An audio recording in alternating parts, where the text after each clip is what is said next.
We've all heard the saying, good fences make good neighbors.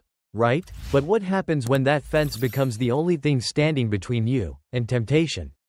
This is the story of a guy named Jack, a seemingly innocent crush, and the affair that turned his whole world upside down. Get ready for some juicy drama, folks, 'cause this is one secret that couldn't stay buried forever. This story explores infidelity, betrayal, and the consequences of our actions. It's a reminder that even the most picture-perfect lives can hide dark secrets, and sometimes those secrets come out in the most explosive ways. You know the old saying, good fences make good neighbors? Well, it didn't quite work out that way with me and Rose. I mean, our yards were practically touching, just separated by a little fence. But every morning, I'd find myself hanging out in the yard, trying to sneak a peek at her. Don't get me wrong, I loved my wife and kids. But there was something about the neighbor's wife. Every day, I'd find some excuse to peep over that fence. I guess you could say I was obsessed. Hooked on her, you know? Every time Rose was out in her yard, sweeping or hanging laundry, I'd suddenly feel the urge to do some exercise nearby, just to steal a glance. The truth is, my wife Mary wasn't exactly a looker. Sweet as pie, sure, but after 3 kids and years of hard work, she wasn't turning heads anymore. Rose, on the other hand, total knockout. She was a city girl, married to a local, and she carried herself like a queen. Tall, curvy, skin like porcelain, she had it all. That saying about a woman's beauty enhanced after giving birth?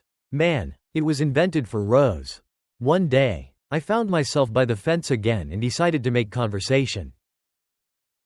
Hey, Rose, your husband's always working. Doesn't it get lonely cooped up here all day? You know you're welcome to come over anytime. Oh, I'm used to it. It can get lonely sometimes. But it's alright. Gotta do what you gotta do. Right? Right. Well, you know, if you ever need anything, like if something breaks or you need help with the plumbing or anything, just holler. You know what they say. Good fences make good neighbors. Right? Oh, thanks Jack. I really appreciate that. You know, it's tough being new in town. So I'm grateful for any help. She was so friendly, so open. Man, that city charm was working its magic on me. And I knew I wasn't the only one feeling it.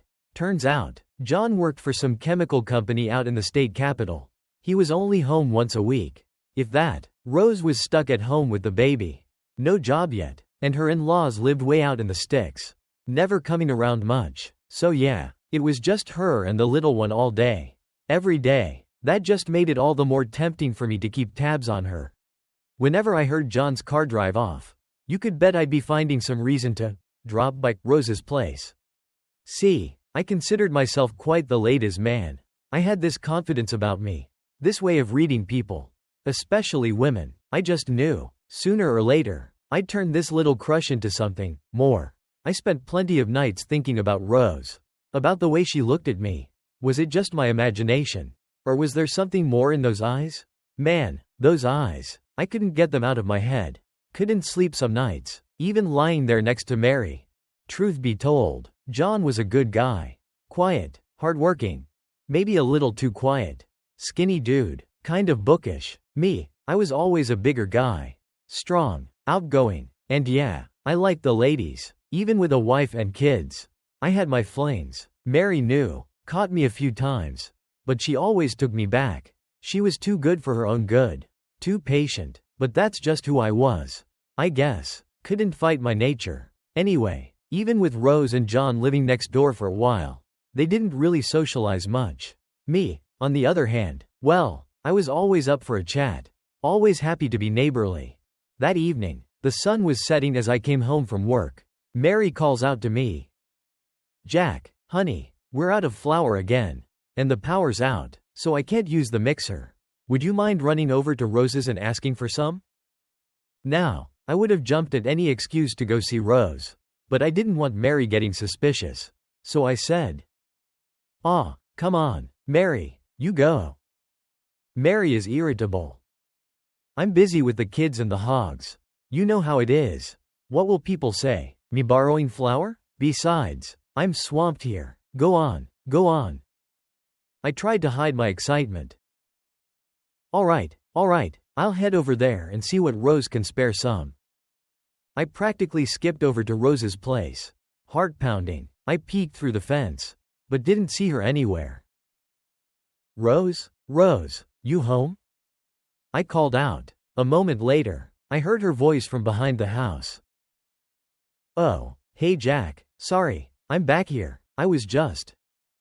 Her voice trailed off, and I heard some rustling.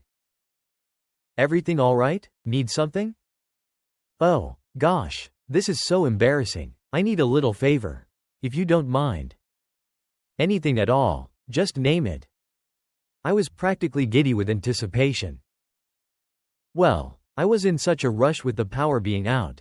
I hopped in the shower before it got too dark. And I forgot to grab a towel. Would you mind grabbing that white one off the clothesline for me? A towel? I was in heaven. This was way bolder than I expected from Rose. The white one on the line? Sure, no problem at all. I practically sprinted to the clothesline, snatched the towel, and headed towards the bathroom window. Now, the bathroom was basically just a flimsy wooden shack with a thin sheet for a door. I couldn't help but steal a peek as I approached. Even through the sheet, I could make out Rose's silhouette. Man, she was something else. I stood there for a moment, frozen, before she finally spoke. Jack, is everything okay? Oh, yeah, just, here's your towel. I could feel my face turning beet red as she opened the sheet a crack, revealing a glimpse of smooth, creamy skin. Oh my God, thank you so much. You're a lifesaver. I don't know what I would have done. My heart was racing a mile a minute. So, you said Mary needed something? She asked, stepping out of the bathroom, toweling her hair. Yeah, the power's out and we need some flour to bake with. She sent me over to see if you could spare some. Oh, of course. Come on in. I'll grab some for you. Give me 1 sec. Man, even just watching her walk away. Those curves. The way that thin t-shirt clung to her. The scent of her soap lingered in the air, driving me crazy. It was like she was a fancy dessert and I hadn't eaten in days. I couldn't believe how different she was from my Mary, who smelled like sweat and hay most days. I followed her inside, my blood pumping. She bent over to grab something from a low cabinet. And for a moment, I thought I was going to lose it. What are you staring at? She giggled, catching me off guard. Nothing. I stammered, my face burning. Here's the flour. Tell Mary the first said hi. And thank you again for the towel. Thanks, Rose. Once the power comes back on and we can use the mixer again, I'll return it. Oh, don't worry about it. Seriously. It's no big deal. Actually, I owe you one. Don't hesitate to ask if you need anything. Okay? The way she looked at me, it was like a promise. I felt a surge of excitement, but also a pang of guilt.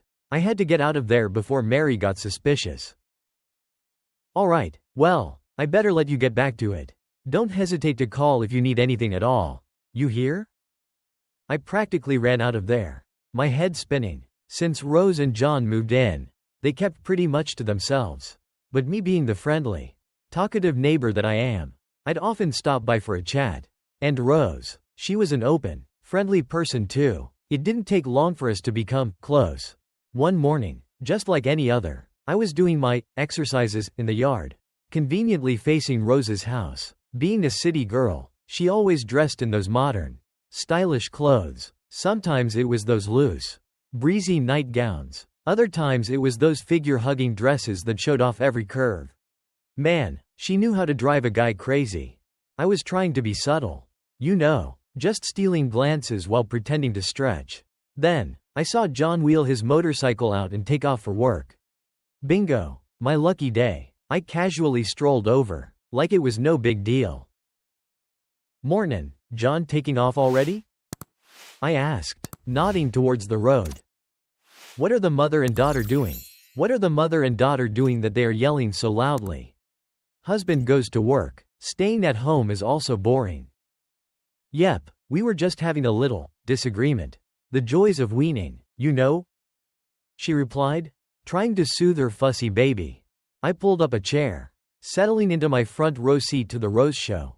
She didn't seem to mind me being there. Just continued trying to calm her son.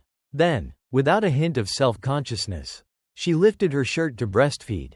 I tried my best to act natural, but I couldn't tear my eyes away. She was like a beautiful statue, carved to perfection. I'd always heard that women gained a certain allure after having a baby. But Rose? Man, she was living proof. Meanwhile, my Mary, after 5 kids, the only thing enhanced was her exhaustion. I loved my wife, but sometimes, a guy can't help but notice these things. I chuckled, shaking my head at her. He's a big boy now. Rose, when are you gonna wean him off that thing? I teased. She laughed lightly, a mischievous twinkle in her eye. Oh, we're trying, but he's not quite ready yet. Besides. She paused, a slight smirk playing on her lips. He's not getting enough attention elsewhere, if you know what I mean. My eyebrows shot up. Was she serious? I laughed loudly, trying to play it cool. Huh, you gotta rip that band-aid off. Rose, he's gotta learn to share. Though with those milk jugs. I gestured vaguely with my hands. Who could blame him? She burst out laughing. Oh, Jack, you're terrible, but you're right. You know, John, he hasn't exactly been attentive lately. She sighed. I swear. If he even looked at me the way he eyes that smartphone, I'd be happy. But no, work, that's all he cares about. Her voice dropped to a low murmur. Honestly, I don't even know why he bothers coming home sometimes. Once every couple of weeks. Stays for a day or two. Then he's gone again. It gets lonely, you know? I swallowed hard, my mouth suddenly dry. This was it. This was my chance. I leaned in conspiratorially. You know what you need, Rose? A real man. Someone who appreciates you for the beautiful woman you are. Someone who looks at you and sees.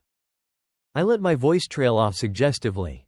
She blushed, but didn't look away. Oh, Jack, you're such a charmer. What am I going to do with you?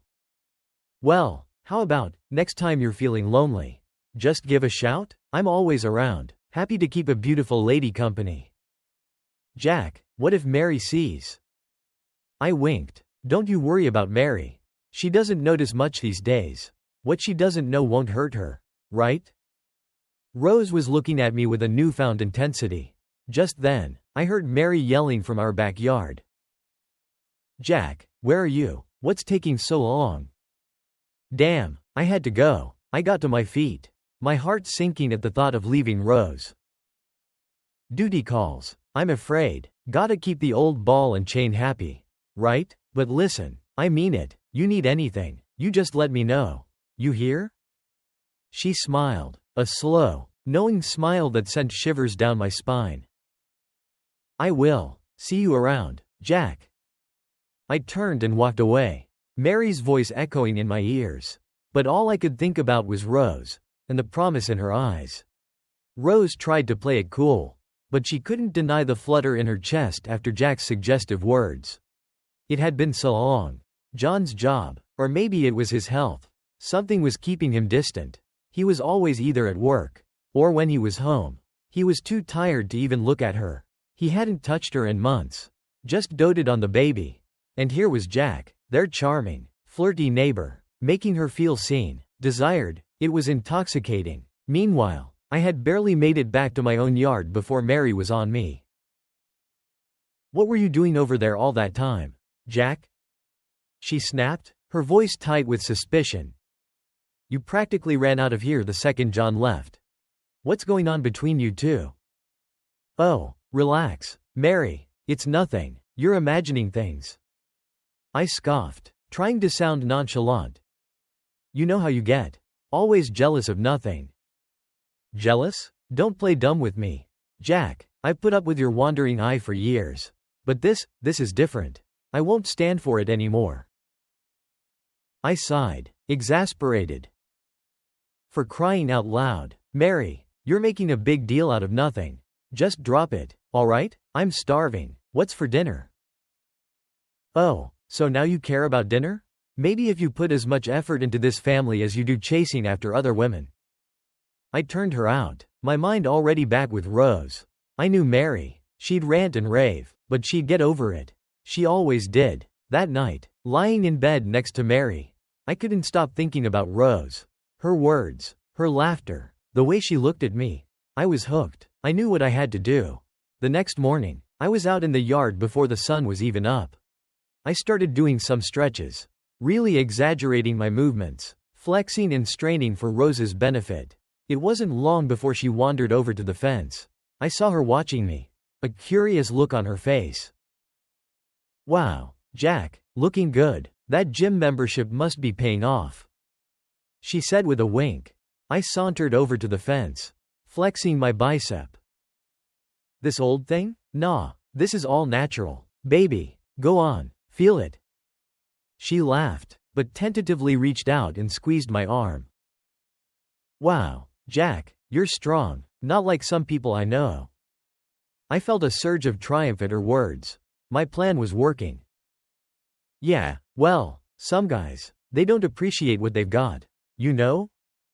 I said, my voice low and meaningful. They don't know how to treat a woman right. My face flushed as those words left my mouth. Rose's cheeks burned under Jack's gaze. The truth was, she had a healthy appetite for these things. And John's neglect wasn't exactly helping matters. Seeing Jack out there every morning, flexing and sweating, it stirred something in her. She couldn't help but admire his strong build. The way his shirt stretched across his shoulders. She'd been fighting it, telling herself it was wrong. But Jack's words chipped away at her defenses. Now here he was, practically begging her to make a move. She shifted her baby on her hip, making sure she was standing at a flattering angle. What do you want me to do, Jack? She asked, her voice a husky whisper. Jack was speechless for a moment, completely taken by her. He finally stammered out. Well, I mean, how about I give you this body right here? Right now? She laughed, a low, throaty sound. Jack, you're incorrigible. What would people think? Who cares? He said, stepping closer. We both know you want this, Rose. She hesitated, biting her lip. He was right, she did want it, but not now. Jack, John's supposed to be out of town, but he had to run some errands at City Hall this morning. He should be gone any minute, though. Jack's face lit up. So, later? She nodded, unable to suppress a mischievous smile. Later. He turned and walked away, practically floating back to his house. The rest of the day was pure torture. All I could think about was Rose, and what awaited me later that evening. I tried to act normal, but I'm sure Mary could sense my distraction. Not that she cared much. She was too busy with the house and the kids to notice anything out of the ordinary. The next morning, I was up at the crack of dawn, pacing by the fence like a caged animal. I saw Rose peek her head out her back door, and she shot me a knowing smile that made my blood run cold. Right on schedule, at 7:30, John's car pulled out of the driveway. Mary had already left for work, so the coast was clear. Rose, holding her baby on her hip, strolled over to where I was pretending to prune my roses. Morning, Jack, busy gardening? She asked, her voice laced with amusement. Just admiring the most beautiful flower in the garden, I said, tossing my pruning shears aside and practically sprinting to her side. Usually, Rose entertained her guests on the patio furniture. But today, she led me inside. I followed, my pulse quickening. We exchanged a look, the kind shared between two people embarking on a forbidden affair. So, Mary's at work, then? She asked, shutting the door behind me. Yep, just left. I replied, my eyes sparkling. Mind closing the curtains? Wouldn't want any nosy neighbors seeing us. You got it. My hand lingered on the curtain a moment longer than necessary, my eyes glued to Rose's silhouette. When's John coming back? I asked, my voice barely a whisper. Oh, he'll be gone a while, she assured me. He's got paperwork to file at City Hall. Said it could take all day. Have a seat, Jack. I'm just gonna put the little guy down for a nap. I watched as she disappeared down the hallway, her hips swaying beneath her thin summer dress. I could barely contain myself. As soon as she emerged from the baby's room, I was on her. Jack, not so fast. She giggled, gently pushing me back. What if he wakes up? He's fine, Rose. Don't you worry about him. I've been waiting all day for this. And with that, I pulled her close, my lips crashing onto hers. She tasted even sweeter than I imagined. I'd been with my share of women, but there was something about Rose, something about the forbidden nature of it all, that made it so much hotter. She melted against me, her soft curves fitting perfectly against mine. Clothes were shed, discarded on the floor without a care. We moved together, a tangled mess of limbs and desire, until the sofa cushions were askew from our frantic movements. We came up for air, breathless and flushed, our eyes locking in a moment of pure, primal connection. God, Rose, you're incredible. I gasped, my voice hoarse with desire. You make me feel like a teenager again. You're not so bad yourself, Jack. She purred, tracing a finger across my chest. You're everything John isn't. Strong, passionate.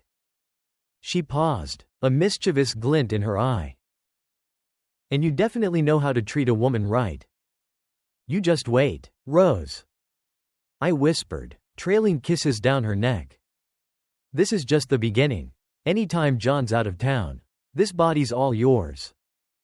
Her eyes fluttered closed as she surrendered to the pleasure. I was determined to make her forget all about her absent husband. I realized, this was what I was made for. This was what Rose was made for. We were meant to be. Rose was lost in the sensation. Jack's experience and skill a stark contrast to her husband's clumsy attempts. They were so caught up in their passionate embrace, they barely registered the cries of Rose's baby from the other room. But small towns are like fish bowls. Secrets are hard to keep when everyone knows your business. Our affair, passionate as it was, wasn't exactly discreet. The neighbors had started to notice our frequent visits, the way we looked at each other. Word even got back to Mary, who unleashed a torrent of fury on me. I brushed it off, of course. One afternoon, we were wrapped in each other's arms, still riding the high of our latest rendezvous, when Rose whispered in my ear, Jack, if you keep this up, I might just leave John for good. You would do that? I asked, my voice a mix of excitement and apprehension. For you, maybe, she said, her voice husky with desire. You make me feel things I haven't felt in years. John, he has no idea what he's missing. She paused, a sly smile spreading across her face. Although I think he might be starting to suspect something. I chuckled, emboldened by her confession. Come on, Rose, don't tell me you're getting cold feet now? Besides, what's a little harmless fun between friends? Harmless fun? She giggled. That's one way to put it. Look, John will be back next week, but he's taking the weekend off to watch the baby. How about we sneak out? There's that motel off the highway in Maplewood. We could have some real privacy there. Anything for you, sweetheart, I said, my hand sliding possessively over her hip. Meet me at the post office in Maplewood on Saturday afternoon. I'll pick you up there. It's a date. She breathed, kissing me deeply, and so began our secret rendezvous. Whenever John was out of town, I was there, a welcome distraction from Rose's lonely life. We even started sneaking out on weekends. John none the wiser, stuck at home with the baby while his wife was off having the time of her life. But then one day, John threw a wrench in our plans. He came home from work with unexpected news. Rose, honey, good news. They put me on a new project. Means I'll be home for a while. Might even be here for a few months. Rose's face fell. This was a disaster. How were we supposed to carry on like this with John underfoot all the time? But what about your job in the city? She stammered, trying to hide her panic. How will we manage financially?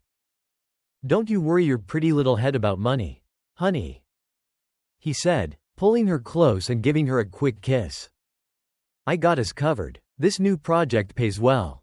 And besides, we'll save a ton on gas with me not commuting back and forth." She managed a weak smile. Her mind racing. John, oblivious to her inner turmoil, was practically glowing with excitement at the prospect of spending more time at home. What she didn't know was that John wasn't as oblivious as he seemed. Word had gotten back to him about Rose and her friendly neighbor. That evening, after dinner, John reached for Rose, a hopeful look in his eyes. "Hey, honey, why don't you go put the little guy down for the night? Then come join me in the bedroom. It's been a while since we had some alone time." Rose cringed inwardly. Alone time with John? The thought was unbearable after the passionate encounter she'd shared with Jack just hours earlier. She lay beneath him, unresponsive, her mind a million miles away. John sensed her distance, his suspicions growing stronger. He knew, deep down, that something was different about Rose. And a pit formed in his stomach as he realized the truth. She was cheating on him. And it didn't take a genius to figure out who the other man was. But how could he catch them in the act?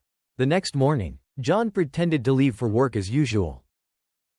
"Hey, honey, I'm heading out. Looks like they need me at the site earlier than I thought," he said, faking a groan of frustration.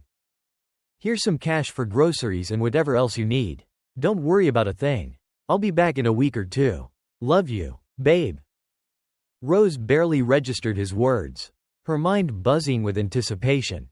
As soon as the sound of John's truck faded into the distance, she grabbed her phone and sent a text. "Jack, honey, he's gone. Get over here. I'm going crazy over here." The second I saw Mary drive off to work, I tossed my gardening gloves aside and practically leapt over the fence. Rose was waiting for me, a wild look in her eyes. "Oh, Jack, it's been ages," she cried, practically dragging me inside. "I've missed you so much." "Bedroom, now," I growled, already pulling her close. We were desperate, ravenous, barely making it through the door before our clothes hit the floor. We were lost in our own little world, oblivious to everything but each other, when suddenly, the bedroom door flew open with a deafening crash. Well, look what we have here." John's voice dripped with icy fury. "I guess you two aren't as sneaky as you thought, huh?" Standing behind him, her face a mask of rage, was Mary. "You lying, cheating bastard," she screamed at me. "I knew it. I knew you were up to your old tricks." We scrambled to cover ourselves, our faces burning with shame. "John, I can explain," Rose stammered, her voice trembling. John just stared at her, his face pale and drawn. He looked like he'd aged 10 years in that instant. "Explain what, Rose?" he said quietly, his voice thick with betrayal. "That I've been busting my ass to provide for you and the baby while you're here, with him?" Mary wasted no time in launching herself at me, her fingernails raking down my face. John just stood there, speechless, his world crumbling around him. Rose, frantic and desperate, fell to her knees in front of her husband. "John, please, I'm so sorry. I don't know what I was thinking. It was a mistake. It'll never happen again. I swear. Please, forgive me." John looked down at his wife. His heart breaking. The commotion had attracted quite an audience. Neighbors were peering over the fence, whispering amongst themselves. I told you she was no good," one of them hissed. "Poor Mary, that's no good cheat. Someone should teach him a lesson." The gossip, the judgment, it was all too much. Rose buried her face in her hands, wishing she could disappear. I didn't stick around to see what happened next.